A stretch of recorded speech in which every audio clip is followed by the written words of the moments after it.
மாதம் சூரிய மைந்தன் அப்படிங்கிற ஒரு பத்திரிகையில் ராகுலை துரத்தும் சாபம் கேரள பிரசன்ன ஜோதிடர் பிரம்மஸ்ரீ டாக்டர் அண்ணாசாமி சென்னை அப்படின்னு ஜூன் 2019 ஒரு கட்டுரை எழுதியிருக்காரு.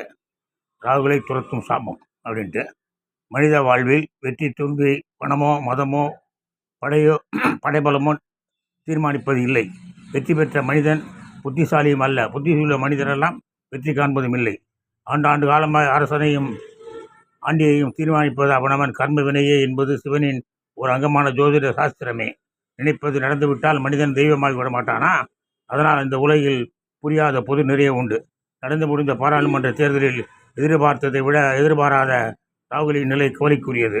நான் என்னுடைய கேரள பிரசன்ன ஜோதிட அனுபவத்தில் ராகுலின் கிரக நிலையை ஆராய்ந்த போது அவரும் அவர் சார்ந்த கட்சியின் தோல்விக்கு ஒரு காரணம் எனக்கு என் அன்னை கர்ண யக்ஷினி கூறிய விவரம் அதிர்ச்சியையும் வியப்பையும் தந்தது. இது அவருடைய ராகுலின் முன்னோர், தாத்தா, பாட்டி, அப்பா, சித்தப்பா வழியில் பித்ரு சாபம் மிக கடுமையாக தொடர்வதுடன் லாபஸ்தானத்தையும் கடுமையாக பாதிப்பதை உணர முடிகிறது. இது தொடர்வதால் நேரு குடும்பத்தில் நிம்மதியற்ற நிலை தொடர்ந்து நிகழும். அதுவே ராகுலின் வெற்றியை தடுத்து பறித்தது. அது மட்டுமல்ல, அது தன்னை எதிர்த்து நின்றவருக்கு விபரீத ராஜயோகத்தையும் தந்தது. தன்னையும் நம்பிக்கை இழக்க செய்தது. இது வாதமா வழக்கமா என்று ஆராய்வதை விட நதியின் கரையில் அமர்ந்த முன்னோர்களை நினைத்து என்னை போன்ற அதர்வன உபாசகரை கொண்டு முன்னோர்களின் ஆத்மா சாந்தி அடைவதன் மூலம் வெற்றி மாலை சூடுவதுடன் குடும்பத்தில் அமைதியும் நிலவும். இது நடந்து முடிந்த பாராளுமன்ற தேர்தலில் எதிர்பார்த்ததை விட அப்படின்னு சொல்லி போட்டு எழுதியிருக்காரு.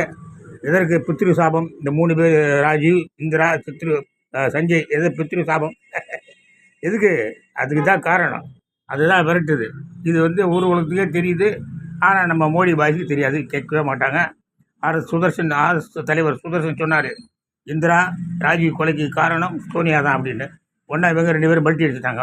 RSS காரங்களும் BJP காரங்களும். ஐயோ எங்களுக்கு தெரியாது அதெல்லாம் அப்படின்ட்டு. ஆனால் பித்ரு சாபம் ஒன்று விடாது, விடவே விடாது, அந்த குடும்பத்தையும் விடாது. நன்றி, வணக்கம், ஜெயன்.